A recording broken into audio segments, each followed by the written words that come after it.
Ustaz, bagaimana hukumnya jamak qasar pulang dari perjalanan jauh? Apa betul tidak boleh dilakukan di rumah? Boleh saya tahu hadis sahihnya? Jadi begini, secara sederhana, ya. Kapan kita boleh mengqasar? Kita boleh mengqasar tatkala kita sedang apa? Bersafar. Nah, kapan ukuran kita boleh dikatakan kita sudah bersafar? Secara umum ada dua pendapat di kalangan para ulama. Ada yang mengatakan jarak safar adalah 80 km.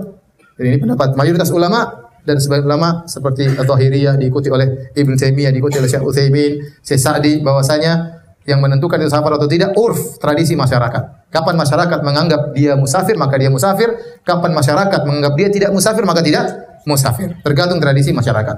Nah, saya sendiri lebih hati-hati, saya memilih pendapat jumhur. Bahwasanya kalau 80 kilo ke atas maka itu musafir, kalau kurang dari 80 maka belum musafir. Jarak tempuh. Dalilnya apa? Dalilnya dalam hadis kata Rasulullah SAW, la yahillu limra'atin tu'minu billahi wal yaumil akhir an tusafira masirata yaumin wa lailah illa wa ma'aha dzu mahram. Tidak halal bagi seorang wanita yang beriman kepada Allah dan hari akhirat dia bersafar jarak sehari semalam kecuali bersama mahram. Nah, jarak sehari semalam ini di zaman dahulu diukur oleh para ulama jaraknya adalah 80 km kira-kira.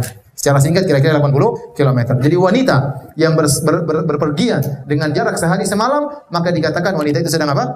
Safar. Berarti jarak safar itu 80 kilo dan ini lebih hati-hati, lebih hati-hati. Taruhlah kalau kita mengambil pendapat kedua, bahwasanya kalau masyarakat menganggap safar berarti safar, kalau tidak maka tidak. Boleh juga, silakan antum mengambil pendapat kedua.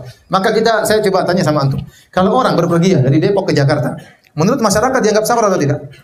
Tidak. Ya. Dari Bogor ke Jakarta dianggap safar atau tidak? Tidak. Dari Jakarta ke Bandung? Iya, dianggap safar.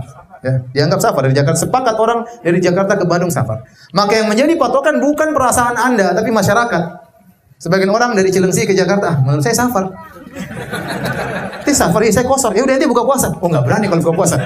Dia kalau mau kosor mau disuruh buka puasa enggak berani. Maka saya belum menemukan ada orang yang berani berfatwa kalau pergi dari Cilengsi ke Jakarta boleh buka puasa.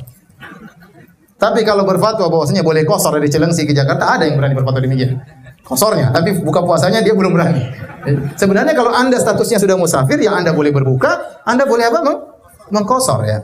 Jadi saya katakan tidak berarti ini kan sudah kota lain. Kita katakan tidak semua perpindahan dari satu ke kota yang lain dikatakan apa? Safar. Contohnya, Anda pergi dari kota wisata ke kota legenda, bukan musafir. Sekarang ada batan selamat datang kota. Cuma jarak 10 meter Anda sudah pindah pelang, sudah pindah kota. Apakah dikatakan musafir? Tidak. Berarti perpindahan satu kota lain belum tentu dikatakan apa? Safar. Maka memang pendapat Zahiriyah, Syekh Utsaimin, Syekh Ibnu Taimiyah, Syekh Sa'di kuat dari sisi tradisi, tapi lebih hati-hati dengan jarak. Karena sebagian orang dianggap dia sudah apa? Safar. Menurut dia, padahal menurut para ulama, urf masyarakat, tradisi masyarakat, bukan pendapat pribadi. Bukan menurut saya ini sudah safar. Dan saya yakin orang-orang kalau ada orang pergi dari Cilengsi ke Jakarta tidak ada yang mengatakan itu apa? Musafir. Dari Depok ke Jakarta masyarakat tidak mau musafir. Dia kerja enggak dianggap musafir. Ya, dari Bogor ke Jakarta belum dianggap safar. Nah, kalau kita tahu jarak safar 80 km, kapan boleh kita mengambil keringanan? Para ulama mengatakan, kalau Anda sudah keluar dari kampung Anda sudah boleh mengambil keringanan safar. Nabi SAW waktu beliau berhaji, tujuan beliau adalah ke Mekah 500 kilo dari Madinah. Tapi waktu beliau sampai di Dzul Hulaifah sekitar 30 km, Nabi sudah mengkosor di situ. Kenapa? Karena tujuannya kemana ke Mekah. Sama, antum sekarang di mana? Di Jakarta Selatan. Antum ingin pergi ke Bandung atau antum ingin pergi ke Makassar. Antum pergi ke Cengkareng, antum sudah boleh kosor di situ, boleh jamak di situ. Karena tujuan antum bukan Cengkareng, tujuannya apa? Makassar. Tapi kalau tujuan Cengkareng saja nggak boleh. Paham? Karena dari sini ke Cengkareng belum 80 kilo. Paham? Nah, demikian pula tatkala Anda pulang dari Makassar sampai Cengkareng, Anda masih boleh jamak kosor. Tapi kalau sudah terus Anda sampai ke rumah, sudah nggak boleh kosor lagi.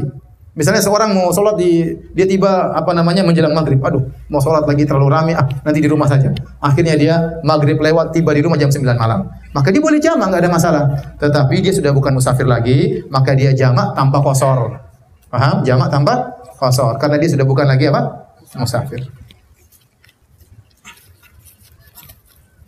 Saya tanya sama antum sekarang. Kalau orang punya istri 2, kalau ya, satunya di Bandung, satu di Jakarta. Kalau dia di Jakarta, musafir bukan? Ya? Kalau dia di Bandung, musafir bukan? Antum ngerti nggak? belum pernah mengalami Ustaz. Ya udahlah, enggak usah dibahas. Tidak akan antum seperti itu, sudah enggak usah dibahas. Karena antum semua apa? Istiqamah katanya. Ikatan apa? Ikatan apa? Suami takut istri.